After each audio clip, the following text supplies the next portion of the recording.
জান্নাত থেকে দুইটা ফেরেশতারা এসে দুই পাশে দুই বাহু দুইটা জান্নাতের দিকে যখন রওনা করবেন,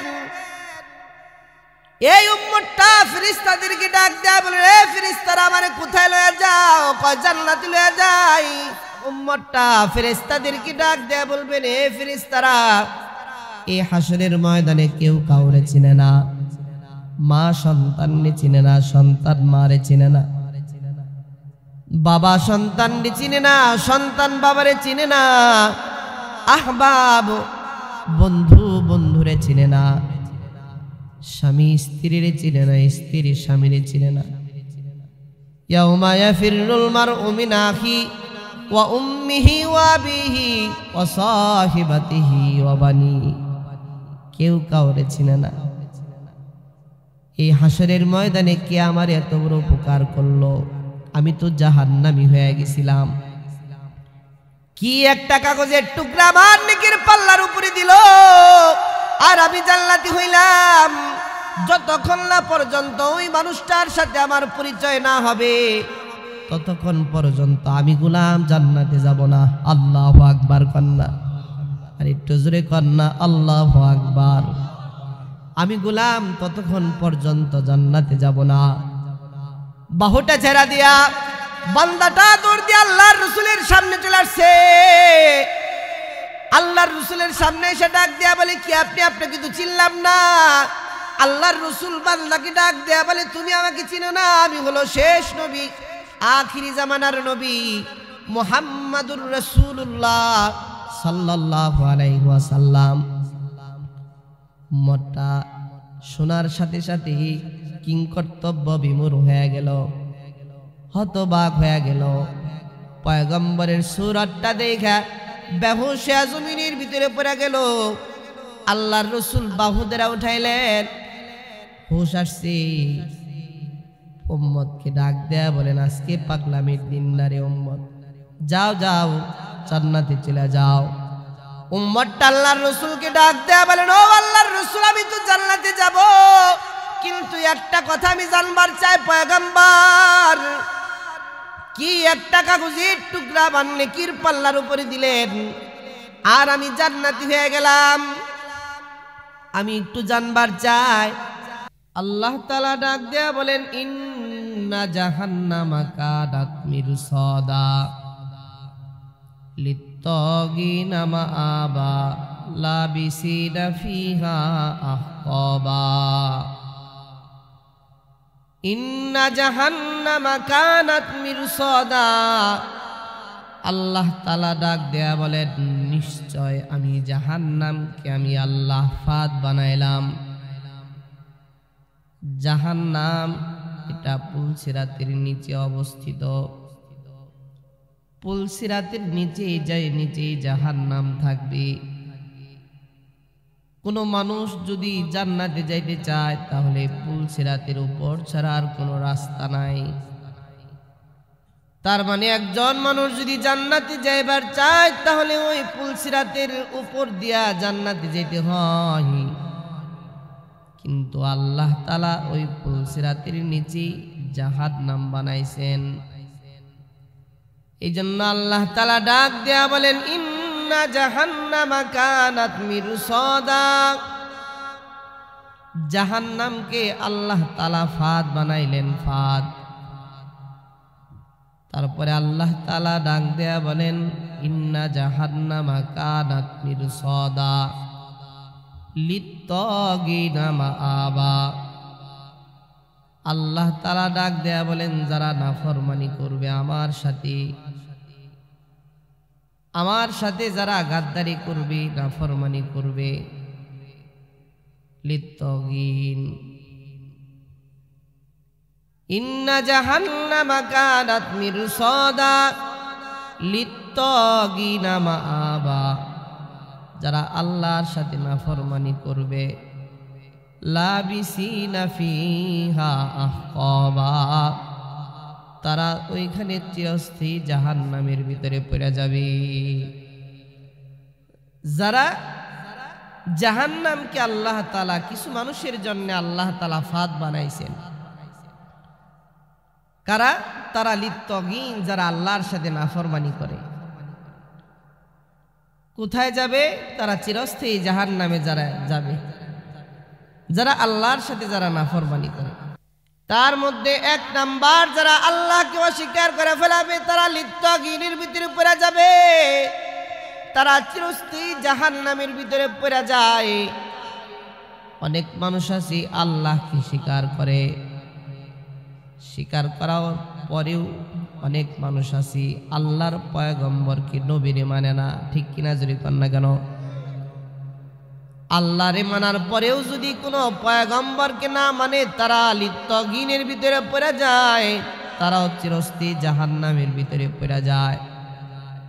অনেক মানুষ আছে আল্লাহকেও মানে, আল্লাহর রসুলকেও মানে, কিন্তু আল্লাহর রসুলকে শেষ নবী বলে মানে না। আছে না নাই? আল্লাহর রসুলকে যারা শেষ নবী যারা না মানে তারাও লিপ্তগিনের ভিতরে পড়ে যায়। যারা কাদিয়ানীরা আল্লাহর নবীকে শেষ নবী বলে মানে না। ঠিক কিনা জোরে কন না কেন? আল্লাহর নবীরে যারা শেষ নবী মনে করে না, যারা মানে না, তারা লিপ্তগিনের ভিতরে পড়ে যায়। এই দুনিয়ার অনেক মানুষ আছে আল্লাহকে মানে, আল্লাহর রসুলকে মানে, রসুলকে শেষ নবী মনে করে, নামাজও পড়ে মুহতারাম হাজিরিন, কিন্তু কোরআনের অনেকগুলা আয়াত আছে, শত শত আয়াত আছে, আয়াতের ভিতরে শুধু একটা আয়াত কি মানে না। আছে না নাই? না, কোরআনের একটা আয়াত না, শব্দ না, একটা হরফ না, যদি নুক্তাও যদি কোনো মানুষ যদি না মাইনা ফেলায়, তাহলে ওই মানুষটা লিপ্তগিনের ভিতরে পড়ে যায়, চিরস্থায়ী জাহান্নামের ভিতরে পড়ে যায়। মুহতারাম হাজিরিন, এই জন্য কোরআনের প্রত্যেকটা আয়াত, প্রত্যেকটা শব্দ, প্রত্যেকটা বাক্য, প্রত্যেকটা হরফ, প্রত্যেকটা নুক্তা অস্বীকার করার কোনো ক্ষমতা নাই। ঠিক কিনা জুরি কর না কেন? যারা স্বীকার করে ফেলাইবে তারা ইমানদার, তারা নাফরমান নয়, তারা আল্লাহর তৈরি জান্নাতে চলে যাবে। মুহতারাম হাজিরিন, ছোটবেলায় আমরা পড়েছি আমানতু বিল্লাহি ওয়া মালাইকাতিহি ওয়া কুতুবিহি ওয়া রুসুলিহি ওয়াল ইয়াউমিল আখিরি ওয়াল কদরি খায়রিহি ওয়া শাররিহি মিনাল্লাহি তাআলা ওয়াল বাসি বাদাল মাউত। তার মানে আল্লাহকে স্বীকার করে, আল্লাহর রসুল পয়গম্বরদেরকে স্বীকার করে,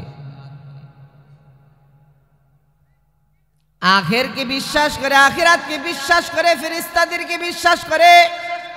আবার যে দুনিয়া থেকে আবার কবর জগতে চলে যাবে, কবর জগতে চলে যাওয়ার পর আবার কবর জগৎ থেকে যে আবার আল্লাহর সামনে উঠে দাঁড়াবে, ওটাকেও মানুষ বিশ্বাস করে। তার নাম হলো ঈমান। ঠিক কিনা জুরি কন লাগানো? মুহতারাম হাজিরিন, আল্লাহরে যে এমনভাবে স্বীকার করে ফেলায় তারা ঈমানদার। আমরা তো আল্লাহরে স্বীকার করি না। অনেক মানুষ আছে দেখবেন আল্লাহকে বিশ্বাস করে, আখিরাতকে আল্লাহকে বিশ্বাস করে, পয়গম্বরকে বিশ্বাস করে, শেষ নবী বলেও মানে, নামাজও পড়ে, কিন্তু আবার মরণের পরে আল্লাহর সামনে দাঁড়াতে হবে এটা বিশ্বাস করে না। ঠিক কিনা যদি কন না কেন? নাস্তিকদের সাথে যদি আপনি জিজ্ঞাসা করেন, নাস্তিকদেরকে যদি আপনি জিজ্ঞাসা করেন আল্লাহ আছে, কয় না আল্লাহ নাই। পয়গম্বর আছে, কয় না পয়গম্বর নাই। কিতাব আছে, কয় না কিতাব নাই। ফেরেশতা আছে না, কয় ফেরেশতা নাই। সব অস্বীকার করে ফেলায়। কিন্তু আপনি যদি জিজ্ঞাসা করেন ভাই মরণ আছে, বলবে হ্যাঁ মরণ আছে। তার কারণ আমার দাদা ছিল আজকে দাদা নাই, আমার বাবা ছিল আজকে আমার বাবা নাই। ঠিক কিনা জোরে কর না কেন? তার মানে একদিন দুনিয়ার ভিতর থেকে সব মানুষ একদিন কবর জগতে চলে যাবে। মুহতারাম হাজিরিন, খুব দিল দিয়া কথাগুলো শুনবেন। তার মানে একদিন সবাই একদিন দুনিয়ার ভিতর থেকে কবর জগতে চলে যাবে। কবর জগতে চলে যাওয়ার পর আবার একদিন সবাই আল্লাহ তাআলা কাদা মাটি থেকে আবার সকলকে হাসরের ময়দানে উঠাবেন। হাসরের ময়দানে যখন মানুষ অবস্থান করবে, সূর্যটা তার মাথার কাছাকাছি চলে আসবে, মাটি ফেটে চৌচির হয়ে যাবে, মাটিটা তামা হয়ে যাবে। পিপাসার কারণে মানুষের জিহ্বা 4 আঙ্গুল বের হয়ে যাবে। কিছু কিছু মানুষের জিহ্বা তৃষ্ণার কারণে মানুষের জিহ্বা আধা হাত বের হয়ে যাবে। কিছু কিছু মানুষের জিহ্বা তৃষ্ণার কারণে 1 হাত বের হয়ে যাবে। কিছু কিছু মানুষের জিহ্বা তৃষ্ণার কারণে নাভি পর্যন্ত ঝুলে যাবে। পানি পানি বলে চিৎকার করবে, কেউ তার ওই জায়গায় পানি দিবে না। কিন্তু একজন পয়গম্বর, একজন মানুষ ওই জায়গায় পানি লয়ে দাঁড়ায় থাকবো, তার নাম আখিরি জামানার নবী মুহাম্মাদুর রাসূলুল্লাহ সাল্লাল্লাহু আলাইহি ওয়াসাল্লাম। হাসরের ময়দানে পয়গম্বর উম্মতের জন্য হাউজে কাউসারের পানি লয়ে উম্মতের জন্য দাঁড়ায় থাকবেন। আল্লাহু আকবার, আল্লাহু আকবার। হাসরের ময়দানে আল্লাহর রাসূল হাউজে কাউসারের পানি লইয়া আল্লাহর রাসূলের জন্য, আল্লাহর রাসূল পয়গম্বর উম্মতের জন্য দাঁড়ায় থাকবেন। কিছু কিছু উম্মতের আল্লাহর রাসূলের চেহারাটা দেখবে, আল্লাহর রাসূল উম্মতের চেহারাটা দেখবেন। উম্মতের চেহারাটা দেখে আল্লাহর রাসূল পয়গম্বর দৌড় দিয়া উম্মতের সামনে যখন চলে আসতে যাবে, হঠাৎ করে দেখবেন উপর থেকে একটা বান্দার রাসূলের মাঝখানে কালো পর্দা টেনে যাবে। কালো যখন পর্দা টেনে যাবে, আল্লাহর রাসূল আরশে আজিমের দিকে তাকায়া, আসমানের দিকে তাকায়া মালিককে ডাক দেয়া বলবে, আল্লাহ, আমি তো আমার উম্মতের চেহারাগুলা দেখতেছি না। আল্লাহ, আমি তো আমার উম্মতের চেহারাগুলা দেখতেছি না। আরশে আজিম থেকে আল্লাহ তাআলা পয়গম্বরকে ডাক দেয়া বলবেন, ও পয়গম্বর, আপনি শুধু ওই উম্মতের চেহারাগুলা দেখতে পারবেন যারা দুনিয়াতে সুন্নত দিয়া যারা জীবনকে সাজাইছে। সুবহানাল্লাহ। আর একটু জোরে কন্যা সুবহানাল্লাহ। দুনিয়াতে যারা সুন্নত দিয়া যারা নিজের জীবনকে সাজাইছে, মান আহাব্বা সুন্নতি ফাকাদ আহাব্বানি ওমান আহাব্বানি কানা মাই ফিল জান্নাহ। যারা দুনিয়ার ভিতরে সুন্নত দিয়া না যারা নিজের জীবনকে সাজাইছে, যেমন মসজিদের ভিতরে ডাল পা দিয়া ঢুকছে, সুন্নত জিন্দা করেছে, দোয়া পড়ে ঢুকছে, সুন্নত জিন্দা করেছে, বাম পা দিয়া মসজিদ থেকে বের হইছে, সুন্নত জিন্দা করেছে, দোয়া পড়ে বের হইছে, সুন্নত জিন্দা করেছে, দস্তরখানা বিছিয়া খাবার খাইছে, সুন্নত জিন্দা করেছে, টুপি মাথায় দিছে, লম্বা জামা গায়ে দিছে, সুন্নত জিন্দা করেছে। মুহতারাম হাজিরিন, গলার চাপার ভিতরে দাঁড়িয়ে রেখে দিচ্ছে, আল্লাহর রাসূল কলিজার ভিতরে আঘাত দেয় নাই। এই যে সুন্নতওয়ালা জিন্দেগি যারা অবলম্বন করেছে দুনিয়ার ভিতরে, তারা ওই জায়গায় হাসরের ময়দানে হাউজে কাউসারের পানি পাওয়া যায়। মুহতারাম হাজিরিন, আমাদের তো সুন্নতের, আমাদের জীবন অবস্থায়, জীবন্ত অবস্থায় আমাদের সুন্নতের আদর্শ নাই, ঠিক কিনা জুরি কর না কেন? মানুষকে যদি বলি, ভাই দাড়িটা কাটো না, কলিজা আল্লাহর রাসূলের কলিজার ভিতরে আঘাত দিও না, কিন্তু এরা শুনে না, এরা বোঝে না। কিন্তু আমাদের আকাবির যারা ছিল, তারা মুহতারাম হাজিরিন জীবন চলে গেলেও একটা সুন্নত ছাড়ে নাই, ঠিক কিনা জুরি কর না কেন? হুসাইন আহমদ মাদানী মালতার দিবে বন্দি, নামাজের ভিতরে দাঁড়ায় গেছে, হাফ প্যান্ট পরে রাখছে, নামাজ দাঁড়াইতে দেয় না, হুজুর পানি পর্যন্ত দেয় নাই। ইংরেজরা হুসাইন আহমদ মাদানীর দাড়ি কাটার জন্য আসছে। হুসাইন আহমদ মাদানী কলিজাটা খুলে দিছে, বুকটা খুলে দিছে, এই ইংরেজরা আমার কলিজাটা ভাগ করে তোরা লয়া যা, কিন্তু আমার পয়গম্বরের সুন্নতের উপরে কোনো আক্রমণ করিস না। আল্লাহু আকবার কন্যা, আর একটু জোরে কন্যা, আল্লাহু আকবার। আমার কলিজার ভিতরে তোর আঘাত দিস না, আবার পয়গম্বরের কলিজার ভিতরে তোর আঘাত দিও না। মুহতারাম হাজিরিন, তাহলে দেখেন না নিজের জীবনের ভিতরে কেমন সুন্নত জীবনকে সাজায়া তারপরে পরপারে চলে গেছে।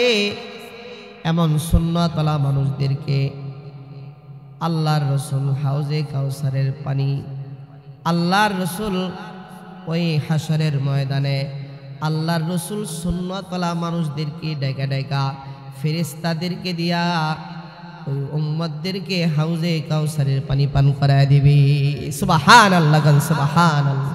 যারা ওই সুন্নতওয়ালা দুনিয়ার ভিতরে জিন্দেগি যারা দুনিয়ার ভিতরে সাজাইছে, এরা ওই জায়গায় হাসরের ময়দানে হাউজে কাউসারের পানি পেয়ে যাবে। বলেন সুবহানাল্লাহ। যারা হাউজে কাউসারের পানি পাবে তারা ওইখানে আরশের নিচে ছায়া পেয়ে যাবে। সুবহানাল্লাহ বলেন না। যারা আরশের নিচে ছায়া পেয়ে যাবে, হাউজে কাউসারের পানি পেয়ে যাবে, 50,000 বছরের ভিতরে তার আর কোনো পিপাসা লাগবে না। বলেন সুবহানাল্লাহ।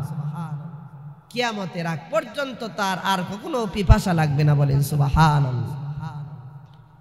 মুহতারাম হাজিরিন, এই জন্য যারা দুনিয়ার ভিতরে যারা সুন্নত দিয়া যারা জীবনকে সাজাইছে, তারা ওই জায়গায় হাসরের ময়দানে আল্লাহর রসুল হাউজে কাউসারের পানি তাদের জন্য আল্লাহর রসুল তাদের জন্য দিবেন। মুহতারাম হাজিরিন, এই জন্য আল্লাহর রসুল ডাক দেয়া বলেন, আমার কোনো উম্মত যেন জাহান্নামে যেন পড়া না যায়। এই জন্য আল্লাহর রসুল প্রত্যেকটা উম্মতের জন্য 3 জায়গায় দাঁড়ায় থাকবেন। আল্লাহু আকবার কর, আল্লাহু আকবার। আল্লাহর রসুল 3 জায়গায় দাঁড়ায় থাকবেন, বলবেন আমার কোন উম্মত যেন জাহান্নামে যেন পড়ে না যায়, আমার কোন উম্মত যেন জাহান্নামে যেন পড়ে না যায়। আল্লাহর রসুল 3 জায়গা অপেক্ষা করবেন আমার উম্মত যেন জাহান্নামে যেন পড়ে না যায়। 1 নাম্বার, হাসরের ময়দানে হাউজে কাউসারের পানি লইয়া আমার পয়গম্বর উম্মতের জন্য দাঁড়ায় থাকবেন। 2 নাম্বার, মিজানের পাল্লার সামনে আল্লাহর রসুল গুনাহগার উম্মতের জন্য দাঁড়ায় থাকবেন। সুবহানাল্লাহ। আর একটু জোরে কন্যা সুবহানাল্লাহ। মিজানের পাল্লার সামনে হাজার হাজার লক্ষ লক্ষ কোটি কোটি উম্মতেরা ওই জায়গায় দাঁড়ায় থাকবেন, উলঙ্গ অবস্থায় দাঁড়ায় থাকবো। আল্লাহ রসুল দেখাই চিনা ফেলাইব, এটা আমার উম্মত, এটা আমার উম্মত, এটা আমার উম্মত। আল্লাহু আকবার কর, আল্লাহু আকবার। নিজের উম্মতকে ওই জায়গায় দেখা চিনা ফেলাইব। কেনবে চিনবেন? 2টা সূরত, 2টা চিহ্ন দেখা আল্লাহ রসুল চিনা ফেলাইব, এটা আমার উম্মত।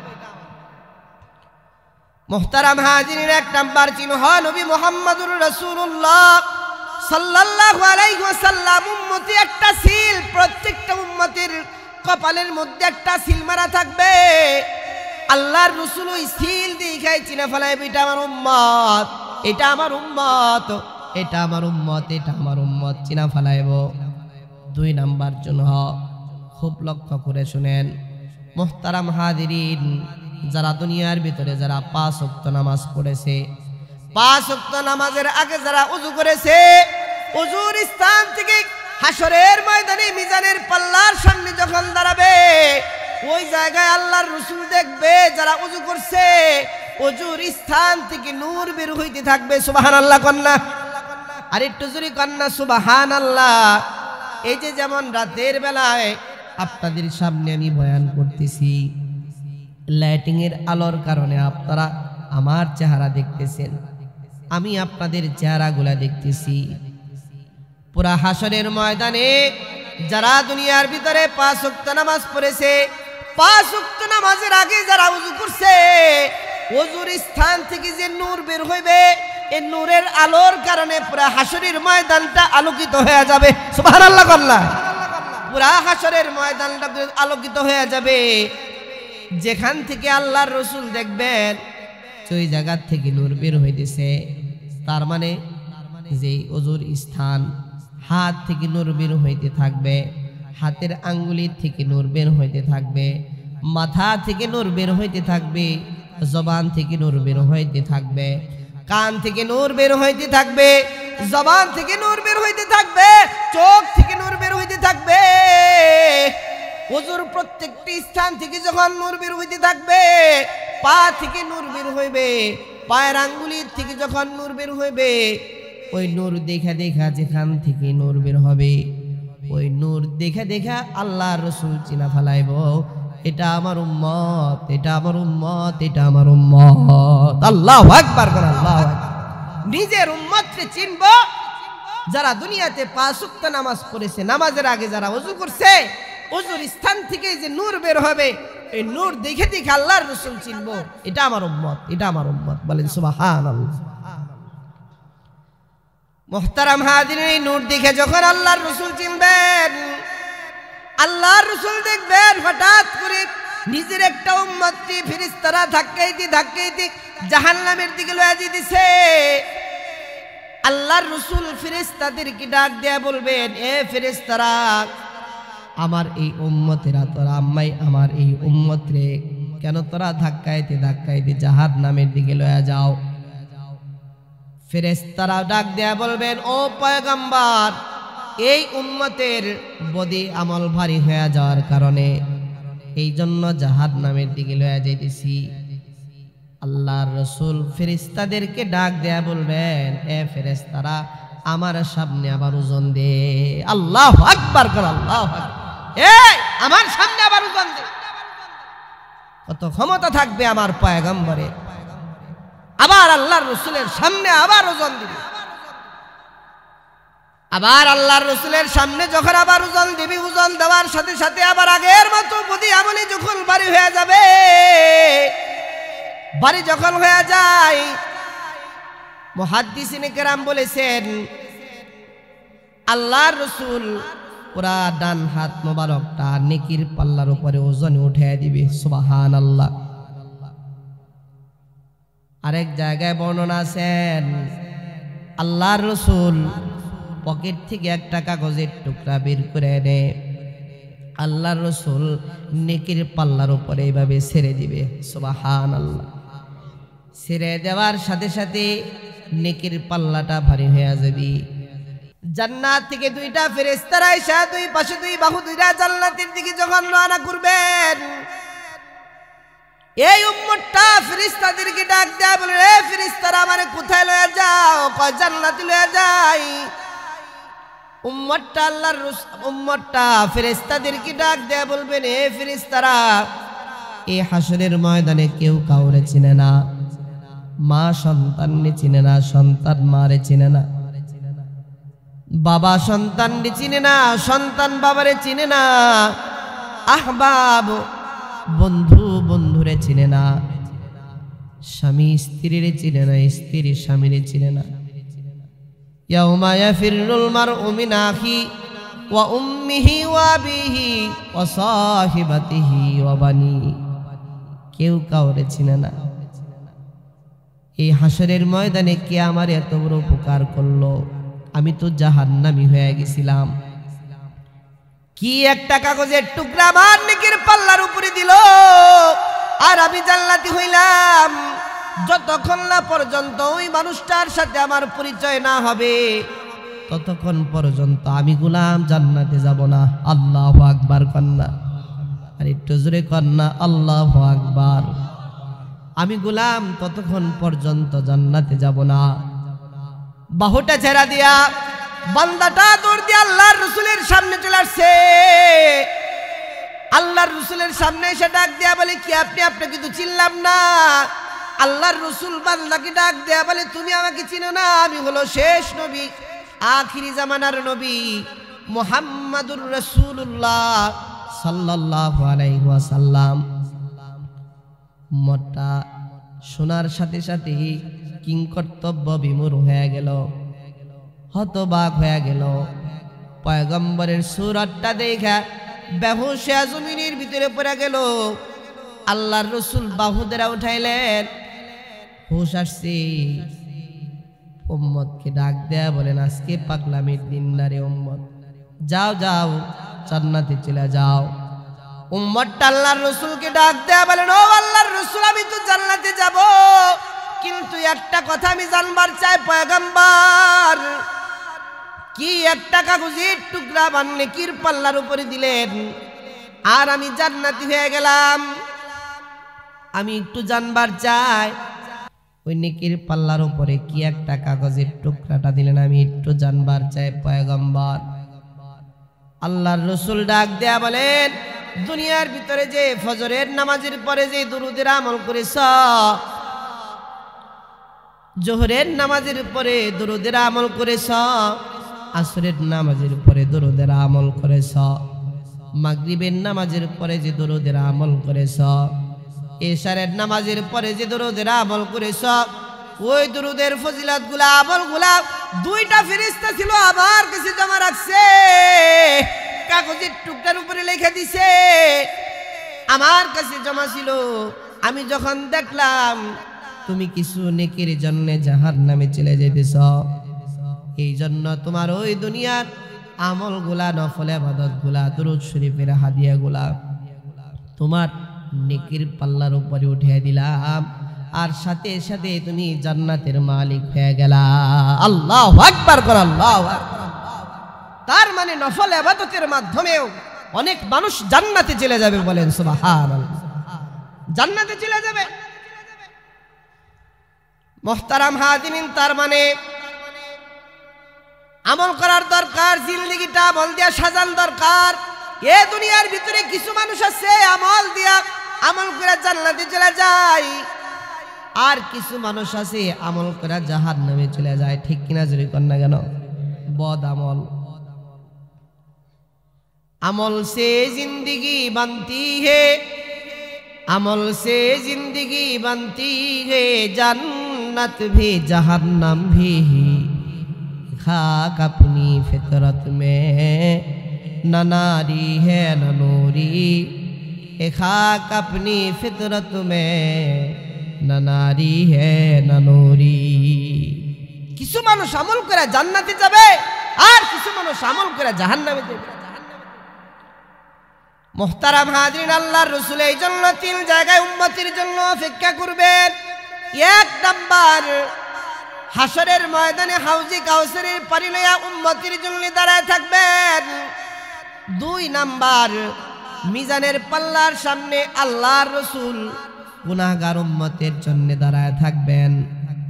আর তিন নাম্বার, পুলসিরাতের কিনারে আল্লাহর রাসূল গুনাহগার উম্মতের জন্য দাঁড়ায় থাকবেন। সুবহানাল্লাহ।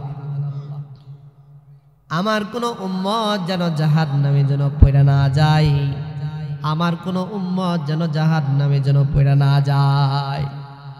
এই জন্য আমার পয়গম্বর পুলসিরাতের কিনারে আল্লাহর রাসূল উম্মতের জন্য ওয়েট করবেন। পুলসিরাতটা কেমন হবে? আব্দুল্লাহ ইবনে আব্বাস রাদিয়াল্লাহু তাআলা আনহু বর্ণনা করেন, চুলের চাইতেও চিকন হবে, হীরার চাইতেও দার হবে এমন একটা রাস্তা। ওই রাস্তা পার হওয়া লাগবে, পার হওয়া তো সহজ না। আমি যে আয়াত পড়েছি আপনাদের সামনে, ইন্না জাহান্নামা কানাত মিরসাদা লিত্তাগিনা মাআবা লাবিসিনা ফিহা আহকাবা। এই তিনটা আয়াতের ভিতরে মুফাসসিরিন কিরাম লিখছেন, পুলসিরাতের উপরে আবার 7টা গেট থাকবে। কয়টা গেট থাকবে? জোরে কন্যা, 7টা গেট থাকবে। এই 7টা গেটের ভিতরে ফেরেশতারা আলাদা আলাদা প্রশ্ন করবেন। এই 7টা প্রশ্নের জবাব যারা না দিতে পারবে, তারা ওখান থেকে এক পা নড়তে পারবে না। যদি কোনো প্রশ্নের জবাব যদি না দিতে পারে, পুলসিরাতের নিচে জাহান্নাম ফেরেশতারা ধাক্কা দিয়া জাহান্নামের ভিতরে ফালায়া দিবে। নাউজুবিল্লাহ, বলে নাউজুবিল্লাহ। পুলসিরাতের গেট 7টা থাকবে, 7টা প্রশ্নের জবাব দেওয়ার দরকার আছে না নাই? দরকার। জীবনে শুনছেন খুব কঠিন এই 7টা প্রশ্নের জবাব দেওয়া লাগবে প্রত্যেকটা মানুষের। মুহতারাম হাজিরিন, তান 1 নাম্বার গেটের নাম থাকবে ঈমান। ঈমানের প্রশ্ন করবেন। মুহতারাম হাজিরিন, ঈমানের প্রশ্নের যারা জবাব দিতে পারবে তারা 2 নাম্বার গেটে চলে যাবে। আর যদি কেউ ঈমানের প্রশ্নের জবাব যারা না দিতে পারবে, ওখান থেকে ধাক্কা দিয়ে ফেরেশতারা জাহান্নামে ফালায়া দিবে। মুহতারাম হাজিরিন, তাহলে বলেন না ঈমানের দাম আছে না নাই? সবাই বলেন না ঈমানের দাম আছে না নাই? ঈমানের দাম বেজায়। সকাল থেকে বের হয়, সকালে ইমান নিয়ে বের হয়, বিকালে ঘরে আবার ইমান ছাড়া ঢুকে। ঠিক কিনা জুড়ে কর না কেন? আমাদের ইমানের এত অবস্থা খারাপ। ইমান যদি থাকে, ওই জাহান্নামী আল্লাহর কাছে দোয়া করতে থাকে, আল্লাহ আপনার এই যে ইমানদার বান্দারা, যে ফেরেশতা ইমানদার বান্দারা যে পুলসিরাতের উপর দিয়ে হেঁটে যেতেছে, আপনার এই যে ইমানদার বান্দা পুলসিরাতের উপর দিয়ে হেঁটে যেতেছে, ও আল্লাহ আপনার ইমানদার বান্দা যদি ভুল করে, আমিও যদি আমার জাহান্নামের উপরে পড়ে যাই, আমি এই ইমানদার বান্দার জন্য জাহান্নামটা কিন্তু নিবা যাব। সুবহানাল্লাহ। আর একটু জোরে কন্যা সুবহানাল্লাহ। জাহান্নামী আল্লাহর কাছে দোয়া করতেছে, আল্লাহ এই ইমানদার বান্দা যদি আমার উপরে পড়ে যায়, আমি জাহান্নাম কিন্তু এই মুমিন বান্দার জন্য নিবা যাব। তাহলে বলেন না ইমানের কত দাম? ইমান যদি কারো থাকে, আল্লাহ তাআলা বলেন, মান ক্বালা লা ইলাহা ইল্লাল্লাহ, কেউ যদি একবার লা ইলাহা ইল্লাল্লাহ পড়ে ফেলায়, আমি আল্লাহ দাখালাল জান্নাহ, আমি তারে জান্নাতে পৌঁছিয়ে দিব। সুবহানাল্লাহ। মুহতারাম হাজিরিন, এই জন্য ইমান নিয়ে খবরে যাওয়া দরকার। 2 নাম্বার নামাজের 2 নাম্বার গেটের ভিতরে নামাজের প্রশ্ন করবেন। আর নামাজটা আল্লাহ তাআলার কাছে খুব পছন্দের আমল। আমাদের তো নামাজ আমাদের থেকে হারায় গেছে। কেউ যদি আল্লাহর সাথে কেউ যদি সম্পর্ক করবার চায়, ওয়াসজুদু ওয়াক্তারিবি, সে যেন সিজদা দেয়। সিজদা দিলে তার সাথে আল্লাহর সাথে সম্পর্ক হয়ে যায়, সম্পর্ক হয়। আমাদের তো এই চিন্তা নাই যে আমরা আল্লাহর সাথে সম্পর্ক তৈরি করব। একজন মুমিন বান্দার নামাজ হবে, ফজরের নামাজ পড়া আবার জোহরের জন্য অপেক্ষায় থাকবে, আবার জোহরের নামাজ পড়া একজন মুমিন বান্দা আসরের জন্য অপেক্ষায় থাকবে, আসরের নামাজ পড়া আবার একজন মুমিন বান্দা মাগরিবের জন্য অপেক্ষায় থাকবে, আবার মাগরিবের নামাজ পড়ে একজন মুমিন বান্দা ইশারের জন্য অপেক্ষায় থাকবে। ইশারের নামাজ পড়া আবার বারবার ঘুমাবে আর বারবার উঠবে জাগবে, কোন সময় আজান দিয়া ফেলায় আমি আবার মসজিদে চলে যাব। মুহতারাম হাজির, একটা হলো মুমিনদের নামাজ, আর আমরা যে নামাজ পড়ি, আমাদের তো নামাজের অবস্থা খুবই খারাপ। ঠিক কিনা জোরে কর না কেন? এই জন্য নামাজ পড়া লাগে। আল্লাহর সাথে যদি কেউ নামাজের সম্পর্ক বানিয়ে ফেলায়, তার সাথে আল্লাহর সাথে গভীর সম্পর্ক হয়ে যায়। বান্দা যখন নামাজের ভিতরে দাঁড়ায় যায়, নিজের মাথাটাকে নত করে দিয়া সিজদার ভিতরে যাইয়া বান্দা সুবহান সুবহান রাব্বিয়াল আলা, সুবহান রাব্বিয়াল আলা, সুবহান রাব্বিয়াল আলা। আল্লাহ তাআলা ফেরেশতাদেরকে ডাক দেয়া বলবেন, হে ফেরেশতারা, আমার বান্দারা নামাজের ভিতরে দাঁড়ায় কি বলে রে, আমি একটু জানবার চাই। ফেরেশতারা ডাক দেয়া বলেন, আল্লাহ আপনার বান্দারা নিজের মাথাটাকে নত করে দিয়া সিজদার ভিতরে যাইয়া আপনার বান্দা আপনাকে বলতে থাকে, আল্লাহ আপনি পাক ও পবিত্র, আল্লাহ আপনি পাক ও পবিত্র, আল্লাহ আপনি পাক ও পবিত্র। ফেরেশতারা যখন এই কথা বলে আল্লাহর কাছে, আল্লাহ তাআলা ডাক দেয় বলে, ফেরেশতারা তোরা সাক্ষী থাক, যেই বান্দারা নামাজের ভিতরে দাঁড়ায়া সিজদার ভিতরে যাইয়া নিজের মাথাটাকে নত করে দিয়া আমাকে বলে, আল্লাহ আপনি পাক ও পবিত্র, আল্লাহ আপনি পাক ও পবিত্র, তোদেরকে সাক্ষী রেখে বলতেছি, আমিও আল্লাহ বান্দা বান্দীদেরকে নামাজরত অবস্থায় সিজদা অবস্থায় আমিও আল্লাহ বান্দা বান্দিরে পাক ও পবিত্রতার ঘোষণা করে দিলাম। সুবহানাল্লাহ, সুবহানাল্লাহ। আল্লাহ যদি কোনো বান্দার বান্দিরে পাক ও পবিত্রতার ঘোষণা করে দেয়, ওই বান্দা বান্দির আর চিন্তা আছে? এই জুড়ে কন্যার চিন্তা আছে? এই জন্য কবি বলেন, জুতু মেরা তু সব মেরা, জুতু মেরা তু সব মেরা, ফলক মেরা জুমি মেরি, अगर कि तू नहीं मेरी तो कोई शय नहीं मेरी, अगर कि तू नहीं मेरा तो कोई शय नहीं मेरी। ए 5 তলা আর 10 তলা বিল্ডিং এর মালিক হইছো, 1000 কোটি টাকার মালিক হইছো, কিন্তু আল্লাহরে পাও নাই, তুমি কিচ্ছু পাও নাই। ঠিক কি না জুরি কর না কেন? আর রিকশাওয়ালা আর ভ্যানওয়ালা দুনিয়ার কিচ্ছু নাই, কিন্তু আল্লাহরে পাইছে। এই দুনিয়া আখিরাতে সে সব পাইছে। ঠিক কি না জুরি কর না কেন? তার মানে একজন মুমিনের হৃদয়ের ভিতরে সর্বোচ্চ ভালোবাসা থাকবে কার? জুরি কর না, এই জুরি কর না, কার ভালোবাসা থাকবে? একজন মুমিনের হৃদয়ের ভিতরে সর্বোচ্চ ভালোবাসা থাকবে আল্লাহর। তার কারণ আল্লাহ আমারে বানাইছে। ঠিক কিনা জুরি কর না কেন? মুহতারাম হাজিরিন, এই জন্য একজন মুমিনের হৃদয়ের ভিতরে আল্লাহর ভালোবাসা থাকবে। এই জন্য কবি বলেন, ও দিল দিল নেহি, ও দিল দিল নেহি, जिस दिल में अल्लाह नहीं, ओ गुल गुल नहीं, जिस गुल में वो नहीं, ओ गुल गुल नहीं, जिस गुल में वो नहीं। এই যেই ফুলের ভিতরে ঘ্রাণ পাওয়া যায় না, ওই ফুল তো ফুলই না। ঠিক কিনা জুড়ে কর না কেন? আর যে দিলের ভিতরে আল্লাহ পাওয়া যায় না, ওই দিল তো দিলই না। যে হৃদয়ের ভিতরে আল্লাহর ভালোবাসা আছে, সর্বোচ্চ ভালোবাসা, ওটারে দিল কয়। দিল মুহতারাম হাজিরিন, এই জন্য আল্লাহর প্রেম, আল্লাহর ভালোবাসা একজন মুমিনের হৃদয়ের ভিতরে থাকবে। আমাদের কলিজার ভিতরে সর্বোচ্চ ভালোবাসা থাকবে আল্লাহর।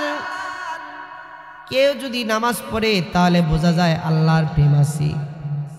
এই জন্য 2 নাম্বার গেটে নামাজের প্রশ্ন করবেন।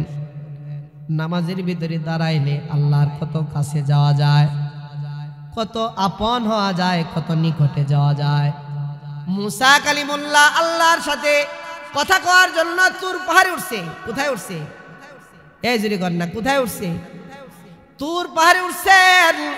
মুসা কালিমুল্লাহ আল্লাহর সাথে যে কথা বলে, মুসা কালিমুল্লাহ আল্লাহকে ডাক দেয়া বলে, আল্লাহ আমি যে আপনার সাথে এত নিকটে কথা বলি, কাছে কাছে কথা বলি, এমন আর পৃথিবীতে এমন কোনো মানুষ আসবে কিনা আপনার কাছে এত কাছাকাছি কথা বলবে? একটু জানবার চাই। আল্লাহ তাআলা মুসা কালিমুল্লাহকে ডাক দেয়া বলেন, মুসা তুমি আর আমি যে কথা বলি এর ভিতরে কতটুকু দূরত্ব আছে? মুসা কালিমুল্লাহ ডাক দেয়া বলেন, আল্লাহ আমি আর আপনি যে কথা বলি এর মাঝখানে 70,000 নূরের পর্দা আছে। সুবহানাল্লাহ, কত হাজার নূরের পর্দা? 70,000 নূরের পর্দা আছে। তারপরে ডাক দেয়া বলেন, একটা পর্দা আর একটার পর্দার মাঝখানে কতটুকু রাস্তা আছে? মুসা কালিমুল্লাহ বলে, একটা পর্দা আর একটা পর্দার মাঝখানে 70,000 বছরের রাস্তা। এত দূরত্বর রাস্তা। 70,000 নূরের পর্দা আছে, আর একটা পর্দার মাঝখানে 70,000 বছরের রাস্তা আছে। মুসা কালিমুল্লাহ আল্লাহকে ডাক দেবেন, আল্লাহ এর চেয়েও কি কোনো কাছাকাছি তোমার বান্দারা তোমার সাথে কথা বলবে? আল্লাহ তাআলা ডাক দেয়া বলেন, পৃথিবীতে এমন একজন মানুষ আসবে, শেষ নবী, আখিরি জামানার নবী মুহাম্মাদুর রাসূলুল্লাহ সাল্লাল্লাহু আলাইহি ওয়াসাল্লাম। এই দুনিয়ার ভিতরে যখন আসবেন, তার উম্মতেরা যখন নামাজের ভিতরে দাঁড়ায়া যাবে, আল্লাহু আকবার বলে যখন বান্দি নামাজের ভিতরে যখন দাঁড়ায়া যায়, মুসা কালিমুল্লাহ আল্লাহর সামনে তো মাঝখানে 70,000 নূরের পর্দা আছে। আল্লাহ আর বান্দার মাঝখানে যখন নামাজের ভিতরে বান্দা বান্দি যখন দাঁড়ায় যায়, 70,000 নূরের পর্দা থাকবে না, 50,000 নূরের পর্দাও থাকবে না, 30,000 পর্দাও থাকবে না, 20,000 পর্দাও থাকে না, 10,000 পর্দাও না। আল্লাহ তাআলা ডাক দেয়া বলেন, মুসা আমার বান্দা যখন নামাজের ভিতরে দাঁড়ায় যাবে, বান্দা আর আমার মাঝখানে কোনো পর্দা থাকবে না। আল্লাহু আকবার, আল্লাহু আকবার, কোনো পর্দা থাকবে না। বান্দা নামাজের ভিতরে দাঁড়ায় যাবে, ডাইরেক্ট বান্দা আমার সাথে কথা বলবে। বলেন বলেন সুবহানাল্লাহ, সুবহান, আমার সাথে কথা বলবে বান্দা। এই জন্য কোন বান্দা যখন আল্লাহু আকবার বলে নামাজের ভিতরে দাঁড়ায় যায়, আল্লাহর সাথে যেন কথা হয়ে যায়। কেউ যদি কোরআন পড়ে ফেলায় তাহলে কোরআনের সাথে কথা বললে যেন কোরআন যদি তেলাওয়াত করি তাহলে যেন আল্লাহর সাথে কথা হয়ে যায়। আল্লাহু আকবার জোরে আল্লাহ। মুহতারাম হাজিরিন, এই জন্য একজন বান্দা আল্লাহর সাথে যদি কেউ সম্পর্ক করবার চায়, সে যেন 1 নাম্বার সেজদা দেয়, অসজুদু ওয়াক্তারিব। সেজদা দিলে সেজদা কেমন করে করবে? নামাজের ভিতরেই তো সেজদা আছে। আর 2 নাম্বার তেলাওয়াতুল কুরআন। কেউ যদি কোরআন তেলাওয়াত করে আর নামাজ পড়ে সেজদা দেয়, এই 2টা জিনিস করলে বান্দা আল্লাহর সাথে ডাইরেক্ট সম্পর্ক হয়ে যায়। সুবহানাল্লাহ, বলেন সুবহান। এই 2টা জিনিস যদি কোনো বান্দা যদি প্রতিনিয়ত করে তাহলে বান্দার সাথে আল্লাহর সাথে রিলেশন হয়ে যায়, সম্পর্ক হয়ে যায়। আমাদের কাছ থেকে 2টা জিনিসই হারায় গেছে। আমরা যারা আছি কোরআন তেলাওয়াত আমরা ছেড়ে দিছি। রমজান মাস আসলে একটা খতম হয় কিনা সন্দেহ আছে, ঠিক কিনা জোরে কর না কেন ভাই? প্রতিদিন একটা আমল করবেন, সেটা হলো কি? তেলাওয়াতুল কুরআন অন্তত সূরা ইখলাস 3 বার। কতবার? 3 বার।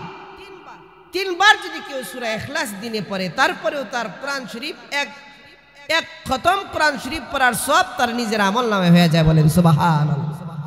এতটুকু তো করা যায়। কত সময় নষ্ট করে ফেলি আমরা হায়াতের জিন্দেগির থেকে। ভ্যান চালাইতেছো, 3 বার সূরা ইখলাস পড়ো। গাড়ি চালাইতেছো, বাইক চালাইতেছো, 3 বার সূরা ইখলাস পড়ো। যেই চাকরি করো ওই চাকরির ভিতর দিয়ে 3 বার সূরা ইখলাস পড়ো। এক খতম কোরআন শরীফ পড়ার সওয়াব আমলনামায় জমা হয়ে যায়। মুহতারাম হাজিরিন, এই জন্য কোরআনের সাথে সম্পর্ক হলে মানুষের কেমন দাম বেড়ে যায়। এই আমাদের জিন্দেগিটা 50 বছর, 60 বছর, 70 বছর হয়ে গেছে, এখন পর্যন্ত কোরআন তেলাওয়াত শিখতে পারে না। এখন পর্যন্ত কোরআনের তালিম আমাদের কলিজার ভিতরে নাই। কিন্তু কোরআনের সাথে যদি কোনো মানুষের যদি সম্পর্ক হয়ে যায়, তার দাম কেমন বাড়ে। ছোট্ট একটা গল্প আপনাদের সামনে বলে ফেলায়। কারি তৈয়ব সাহেব রহমাতুল্লাহি আলাইহি একবার ফজরের নামাজ পড়া হাঁটি হাঁটি পা পা করে আরেক গ্রামের দিকে রওনা দিছে। স্বপ্নের ভিতরে খবর চলে আসছে অমুক গ্রামে একজন মানুষ মারা গেছে। কারি তৈয়ব সাহেব রহমাতুল্লাহি আলাইহি গ্রামের দিকে রওনা দেওয়ার পর একজন মানুষকে জিজ্ঞাসা করেছে, ভাই এই গ্রামে কে কেউ মারা গেছে নাকি? গ্রামের মানুষটা ডাক দেয়া বলেন, হ্যাঁ, একজন মানুষ দুনিয়া থেকে বিদায় হয়ে গেছে, কিছুক্ষণ পর তার জানাজা হয়ে যাবে। কারি তৈয়ব সাহেব রহমাতুল্লাহি আলাইহি ওই জানাজায় শরীক হয়ে গেলেন, দাফন কাফন করলেন। দাফন কাফন শেষ করার পর একজন মানুষকে জিজ্ঞাসা করেছে, ভাইজান ওই যে কিছুক্ষণ আগে যার জানাজা পড়লাম, যে একজন মানুষ মারা গেল, এর বাড়িটা কোন জায়গায় আমাকে একটু দেখায়া দেন। ইশারা দেয়া দেখায়া দিছি।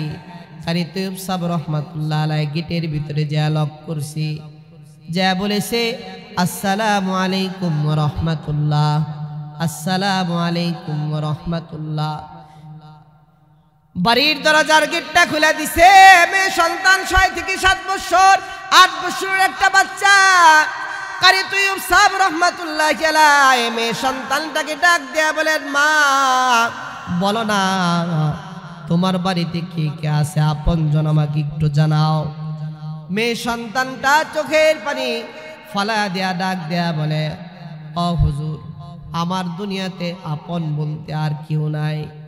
আমার মা নাই, আমার ভাই নাই, আমার বোন নাই। একজন দুনিয়াতে আমার আপন ছিল, আমার বাবা।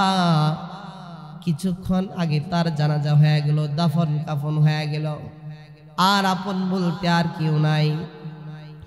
কারি তৈয়ব সাহেব রহমাতুল্লাহি আলাইহি মেয়ে সন্তানের মাথার উপরে হাত দিয়া বলে, তোর আর চিন্তা নাই, তোর আজকে থেকে যদি তোর কেউ আপন লোক না থাকে, আমি কারি তৈয়ব আছি। আল্লাহু আকবার কর, আল্লাহ, আর কেউ দরকার নেই। কারি তৈয়ব সাহেব রহমাতুল্লাহি আলাইহি মেয়ে সন্তানটাকে ডাক দেয়া বলেন, ও মেয়ে, বলো না তোমার বাবার এমন কোন আমল আছে কিনা, আমাকে একটু জানাও। মেয়ে সন্তানটা ডাক দিয়া বলে, না হুজুর, আমার বাবার কোনো এমন কোনো আমল নাই যে আমি আপনারে দেখাবো। আমার বাবা দিন মজুরির কাজ করতো, দিন আনতো, দিন খাইতো, 5 ওয়াক্ত নামাজ পড়তো, এতটুকু শুধু আমার বাবার আমল। কারি তৈয়ব সাহেব রহমাতুল্লাহি আলাইহি রাতে ওই কিতাবটা লইয়া, কোরআন শরীফ একটা কিতাব লইয়া বুকে জড়ায় কাঁদছে। আমি অনেক সময় দেখতাম আমার বাবা ফজরের আগ পর্যন্ত আমার বাবা ওই কিতাবটা লইয়া চোখের পানি ফালায় কাঁদছি আর জড়ায় কাঁদছি, আর বলছে, আল্লাহ পারি না, পারি না, পারি না, আমারে আল্লাহ মাফ করে দাও। কারি তৈয়ব সাহেব রহমাতুল্লাহি আলাইহি সন্তানটাকে ডাক দেয়া বলেন, মা, আমাকে একটু দেখাও তোমার বাবা কোন কিতাবটা লয়া, কোন বইটা লয়া সারা রাত কান্না করেছে, চোখের পানি ফালাইছি। কারি তৈয়ব সাহেব রহমাতুল্লাহি আলাইহির হাতটা ধইরা ঘরের ভিতরে লয়ে গেছে। ঘরের ভিতরে লয়ে যাওয়ার পর তাকের উপরে একটা বই দেখা যায়। বই দেখা কারি তৈয়ব সাহেব রহমাতুল্লাহি আলাইহি নামাইছেন।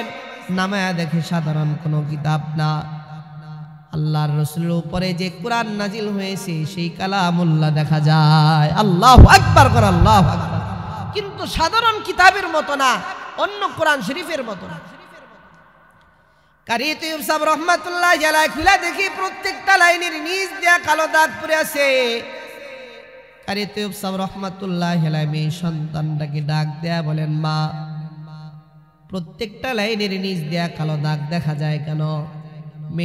মেয়ে সন্তানটা কান্না জড়িত কণ্ঠে ডাক দেয়া বলে, হুজুর, আমার বাবা জীবনে চোখে দেখতো না, দুনিয়াটারে দেখে নাই, কোরআন শরীফ জীবনে পড়তেও পারতো না, কোরআন শরীফও দেখে নাই।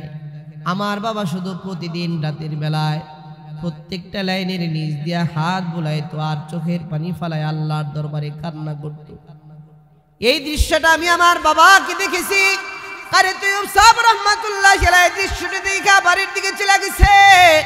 বাড়ির দিকে চলে যাওয়ার পর রাতের বেলায় আমল করে ঘুমাইছে। কারি তৈয়ব সাহেব রহমাতুল্লাহি আলাইহি স্বপ্নের ভিতরে দেখতেছি যে মানুষটা শুধু কোরআনকে মহব্বত করেছে, শুধু কোরআনকে মহব্বত করেছে, ভালোবেসেছি, কোরআন পড়তেও পারতেন না, রাতের বেলায় চোখের পানি ফালা দেয়া শুধু আল্লাহরে বলছে, আল্লাহ পারি না, পারি না, তুমি আমারে মাফ করে দাও। শুধু এতটুকু মহব্বত হয়েছে, জীবনে কোরআন শরীফ তেলাওয়াত করতে পারতেন না। এতটুকু মহব্বত করার কারণে ওই মানুষটা জান্নাতের ভিতরে ঘোরাঘুরি করতেছে। সুবহানাল্লাহ। একজন মানুষ যদি শুধু কোরআনকে মহব্বত করে জান্নাতে যেতে পারে, বলেন না, আমরা যারা আছি 50 বছর 60 বছর হয়ে গেছে, 70 বছর হয়ে গেছে, আমাদের কোরআন পড়ার শিখার দরকার আছে না? এত সুন্দর একটা মাদ্রাসা, আমরা যারা হায়াতের জিন্দেগি প্রায় শেষের দিকে, আমাদের বাচ্চা নাতি যারা আছে তাদেরকেও তো মাদ্রাসায় পড়ায় কোরআনের সাথে সম্পর্ক করতে পারি কি পারি না? জোরে গল্লা করি, আমরা পারি, কিন্তু আমাদের চিন্তা চেতনা হওয়া লাগবে যে আমাদের চিন্তায় ধরতে হবে যে আল্লাহর সাথে সম্পর্ক হওয়া দরকার, আল্লাহর সাথে গভীর সম্পর্ক করা দরকার। আমাদের তো এই চিন্তা নেই। রব্বানা যালামনা আনফুসানা ওয়া ইন লাম তাগফির লানা ওয়া তারহামনা লানাকুনান্না মিনাল খাসিরিন।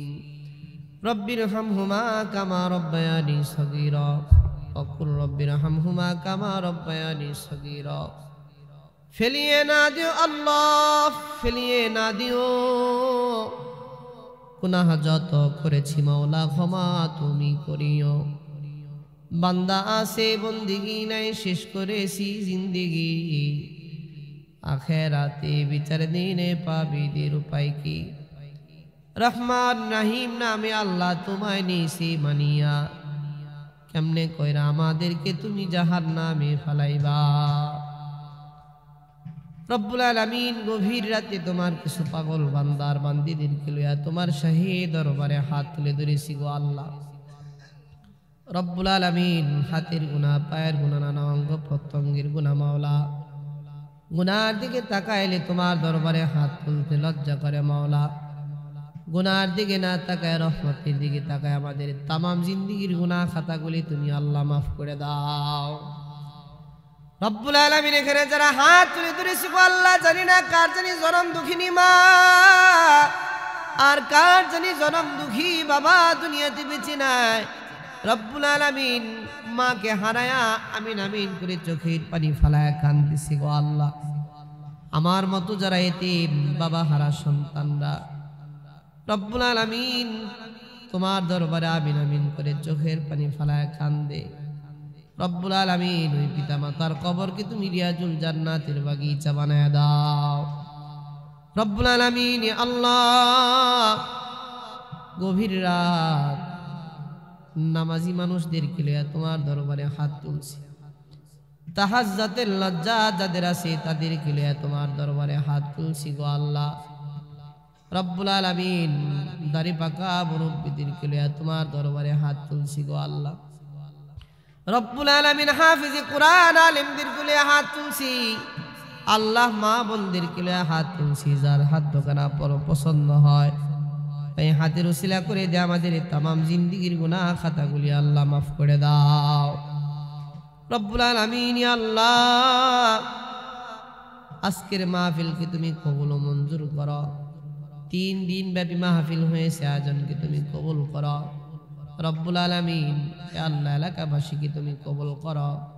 এলাকাবাসীর প্রত্যেকটা মানুষদেরকে আল্লাহ নামাজি বানায় দাও, পরহেজগারওয়ালা বানায় দাও, মুত্তাকিওয়ালা বানায় দাও, ইমানদারওয়ালা বানায় দাও ও আল্লাহ। রব্বুল আলামিন আল্লাহ, এই গ্রামে যে কবরবাসী আছে আল্লাহ, প্রত্যেকটা কবরগুলাকে তুমি জান্নাতের বাগিচা বানায় দাও ও আল্লাহ। আমাদের আপনজন যারা দুনিয়া থেকে চলে গেছে কবরটাকে জান্নাতের বাগিচা বানায় দাও। রব্বুল আলামিন যার যার মনের নেক মাকাসাদগুলোকে তুমি কবুল করে নাও। যারা অসুস্থ তাদেরকে শিফা কামিলা আজলা নসিব করে দাও, সুস্থতার জিন্দেগি দিয়া দাও। রব্বুল আলামিন ইয়া আল্লাহ, যারা ঋণগ্রস্ত ঋণকে মিটানোর তৌফিক দাও আল্লাহ। মেয়ে বড় হয়েছে, বিয়ে হয় না আল্লাহ, বিয়ের ব্যবস্থা করে দাও ও আল্লাহ। রব্বুল আলামিন এ আল্লাহ, যার যার প্রবলেমগুলো আছে প্রবলেমগুলো সলভ করার তৌফিক দান করে দাও। রব্বুল আলামিন আল্লাহ, দুনিয়ার ভিতর থেকে আল্লাহ কখন আমরা যে দুনিয়া থেকে চলে যাব কেউ জানি না গো আল্লাহ। রব্বুল আলামিন কোন সময় যেন মসজিদের পালকিখানাটা দুয়ারে চলে আসে ইয়া আল্লাহ, কখন যেন কাফনের কাপড় বাজারে রেডি হয়ে যায়। রব্বুল আলামিন কখন যেন বাসুবির পাকা বাসগুলা গজায়া যায় গো আল্লাহ।